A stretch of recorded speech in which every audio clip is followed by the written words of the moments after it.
Howdy, howdy. Would you rather stare at my ugly mug or this weird thing behind me here? I think that's more pornography than this ugly mug, yeah? Here we are. This is Phoenix, my Datsun 510 SSS tribute car. But first up, we'll start with the bottom of the bonnet, and this is where it really sort of all begun for me, the craze of going all out. But there's all a lot of inspiration here, and there's all the sticker bombing crazes that the younger generations and that do now. Because I'm Generation X, but I probably identify as a boomer really when you get gist of my attitude and that. And here it is, like this is a nod to the sticker bombing, but also pays tribute to the past and how the boys used to do it back in the day. Like when they used to pop the bonnets and you see the big American cars and they had all the sponsor stickers there. You go to speed car events and that, and there's just little tough ads. So I've got that. Like I'm literally running Bosch spark plugs and Genie extractor. Like that is all parts that are on this car as well. So this is a hard flex. A lot of those parts, yeah. So and some really rare. That's a rare part. That's a rare one. Go like that. Take a good look. That's a rare sticker, that one. You don't see that one too often. Anyways, a bit of tongue in cheek there. Tax are rich, so they jack up the speeding fines. That's basically how the government solves that. Roadkill, a lot of inspiration. All I can say is I was like this nerdy little dude playing video games. I started watching Roadkill like 6, 7, 8 years ago now, and I had one of these, but it spiraled out. I don't know if it's a car cane addiction, but I blame Hoonigan and Brian Scott for this car cane addiction. And watching these guys inspires you to buy tools and toolboxes and benches and cars and learning trade skill sets and being a benefit to community. So yeah, these guys are champions, the YouTubers. But yeah, we'll have a look back here now. Nod to the mechanics. You can do what a duck can't do. Stick your bill up your fucking ass. The Aussie spirit. That's it there. When justice becomes law, resistance is duty. And that's something like we used to stand by. So yeah. Tree huggers, a nod to the, I'm not a, I'm an environmentalist, but not like these guys, but I'm just a nod to rallying. Astro boy, because everyone thinks I'm a fucking idiot. And then nod to Hoonigan. They're big JDM boys as well. And the nod to Aussie Japanese. This is where American car culture has to realise that Australia, we're not all about Aussies and the American stuff. There are guys like myself that are Aussie Japanese. Like I prefer my cars that are JDM sort of Asian influenced and a lot of European styling as well. And that reflects in my daily ride and cars that you see in the shed. So yeah, not all of us worship America, unfortunately, but yeah, so you got to respect car culture, and if you want to see something different, then that's me. But all those parts are on this car, and that's enough of that ratty old bonnet and my crappy little paint job. We go to the engine bay. And the continuation on from the cold air kitty's bucket intake I've made, you'll see here I've used a plastic cone and used it as a sleeve to transition the bucket into the tube, the actual cold air intake I've created. And by doing this, I've got a little funnel in here. So I left that back, and this is something it's a work in progress, and I need to tune it on the streets when the car's running. But it's essentially a super large venturi. So I'm creating a venturi effect where the wind comes through here and is restricted. But once it comes out of the restriction, it creates a low atmosphere and it draws in more air. So I may have to perforate this or add some more intake. So I need to tune this, because when you're doing 100k an hour, you don't want winds at 300k an hour tearing this apart, sort of stuff. So it's a work in progress. And there's also a windage tray. So yeah, there's a lot more engineering in this than you first thought. And it's a very rudimentary design, period correct, using period correct methods and tools. So if you want to take engineering to the next level, then build a car period correct, vibing period correct, because you want the modern suspension and braking and that, so for safety reasons really, and the modern headlights, so people will see you and you can actually see at the night as well, but you get it. So that's what I try and do.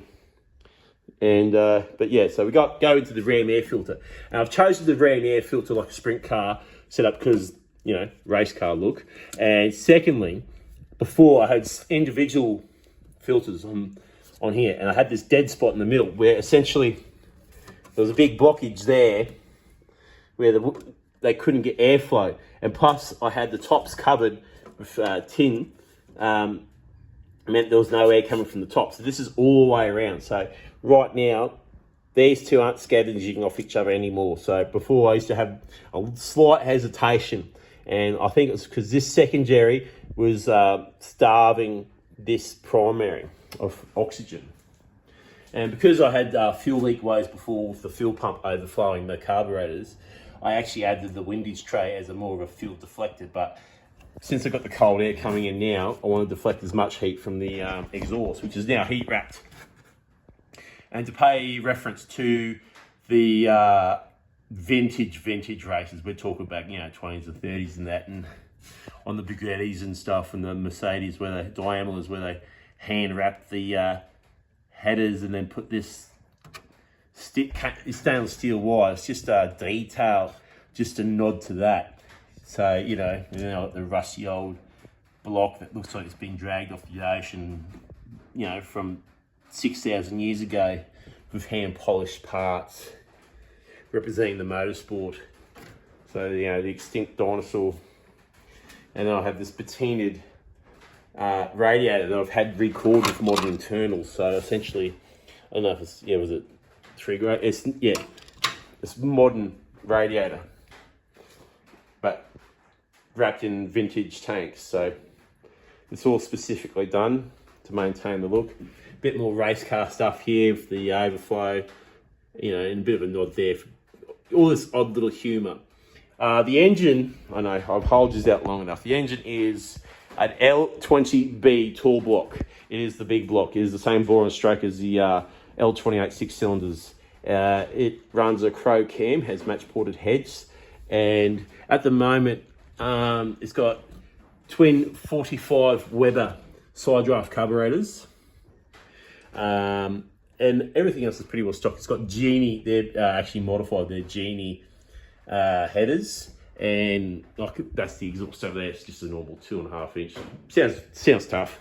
And I've got a modern sort of ignition coil there, which actually improved the spark. I actually got a lot of horsepower by swapping over from the old school to something like that. That's a worthwhile investment. Everything else is everything else is on steering, the suspension. So that's a Dat Sport steering box brace. And bang for buck, that's the best mod I'd suggest anyone to do to their Datsun, because you'll feel a lot of flex in the steering, and once you put that in there, the car just feels planted. It just feels like a race car. So even if you still run stock suspension, get a box brace on your vintage car. Oh, it changes it. Then I've got white line strut brace with white line sway bar down below there, so she's very well planted. And this goes through into modified and shortened Nissan Skyline R31 front strut towers. They still hold the R31 front rotors and twin pot calipers as well. So I've got that on there with Super Pro bushing, so everything's nice and firm and tight, and she's the best. It's a go-kart, right? The rear end is reinforced rear trailing arms, and on those modified rear trailing arms, we have Nissan Skyline R31 rear discs and rear calipers as well. So on all corners, essentially the suspension and brakes are Nissan Skyline R31. Has custom machined rear stub axle adapters. So I got I got the Datsun CV shafts going into a Subaru Impreza STI 4/4/4 ratio VLSD rear end. So viscous, whatever. So she's built for traction. She's not for donuts. So this is the most epic hill climb car you can imagine. I have I think it's a 200B or something like that. It's about 1978, I think the era, for the engine block and the 5-speed gearbox as well. What else have I missed out here? I got the Mad Dat brake booster with the twin pot, because it never had a brake booster and it was only a single pot. So twin pot brake booster upgrade with a Mad Dat clutch slave upgrade as well. So that's all fine on that front. This thing is essentially a vintage race car for the street. The future plans for me are to lower it, put some strut tower adjusters here so I can camber in the gang there, and, you know, pimp this one out, because it used to be for the rocket, but now I'll sort of aim it towards the style a bit more. But you get the gist of it, and she's still a work in progress. Interior, they are like Nissan Silvia seats or 180 SX seats, and they're quite comfortable, I'm not going to lie. And, you know, for the plus size gentlemen, like, it's a really good place to be. So I don't see I had Sparko racing seats to go in here, but these seats are so good, I'm just going to leave it. And then I've got the custom center console in there for the gauges. The shortened shifter of the 8-ball on top of it. You know, if you get in the car and you see that, you know to hang on. And then if that doesn't tell you, then the launch key there, that's the battery isolator I've got in there, because I've relocated the battery to the boot. Custom trimmed rear seats. Everyone was going back to stock, so you can pick up custom interiors on the cheap, and I had the rear seats from this Nissan Silvia or whatever here, and it didn't fit, so I did that to take it back to its original roots. And it looks cool. It's in the 70s vibe as well.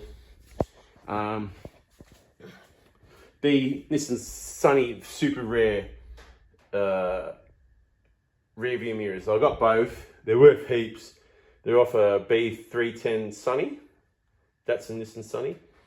And they fit this car perfectly.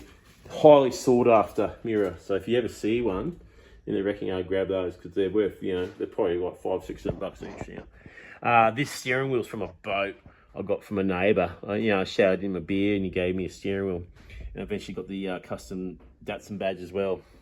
It's the Triple S tacho in there. So essentially this car is full Triple S spec. It's got the full Triple S badging, and it's all patinaed.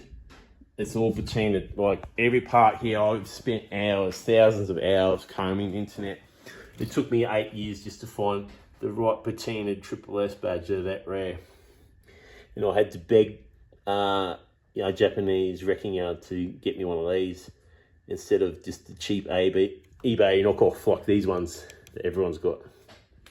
So easy spin starting. Yeah. So yeah, this is Phoenix, my Datsun 510 Punk JDM.